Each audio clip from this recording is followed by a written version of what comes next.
Umebadili aibu yangu kuwa heshima Baba. Nilipoona kuwa ni mwisho, wewe uliona ni mwanzo. Ulinibeba jangwani nilipochoka njiani.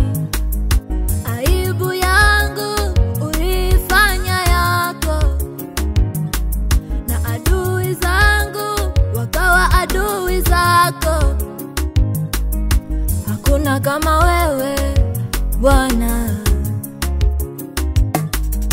hakuna kama wewe Baba.